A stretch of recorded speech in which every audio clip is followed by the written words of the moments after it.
எனக்கு 8 கிலோமீட்டர் ஓடனேன், அதான் பிளானு. அது மாதிரி கொஞ்சம் உடம்பு கொஞ்சம் வெயில் அடிச்சிச்சு. மற்றபடி ஓகே, ஓரளவு கன்சிஸ்டன்ட் பேஸ், சேம் பேஸில் ஓடி முடிச்சாச்சு. இனிமேல் வந்து சனிக்கிழமை காலைல ஓடணும்.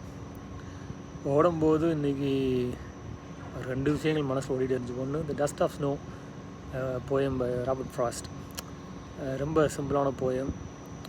ஸ்பெக் ஆஃப் என்னது வந்து இந்த ஸ்னோ வந்து அந்த காக்கா தட்டின ஸ்னோ மேலே விழுந்தோடனே ஒரு சேஞ்ச் ஆஃப் மூடாக, ரொம்ப சிம்பிளான ஒரு ஈவெண்ட்டை வந்து அது எப்படி நம்மளுக்கு மனசை ஒரு சேஞ்ச் ஆஃப் ஹார்ட் கொடுக்குதுன்னு ஒரு நல்ல போயம் ஆக்சுவலாக. அது முந்தா நேற்று மகனுக்கு சொல்லிக் கொடுத்தேன். ஆக்சுவலாக ஒரு ட்ரீமிங் ஒரு இமேஜினேட்டிவ் போயம் ஒன்று இது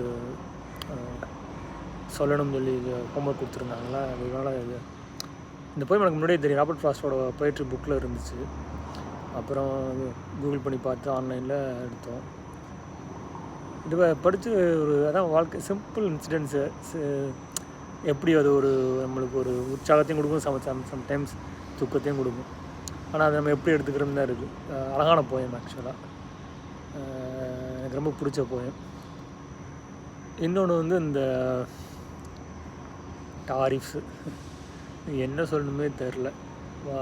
அதை பற்றி வாசிக்க அது எங்கேயோ முடியும்னு தெரில. ஆனால் அஃபெக்ட் ஆக போகிறது என்னதோ இது மிடில் கிளாஸ், மிடில் கிளாஸ் தான் அதிகமாக அஃபெக்ட் ஆகும், எல்லாம் இன்க்ரீஸ் ஆகும்.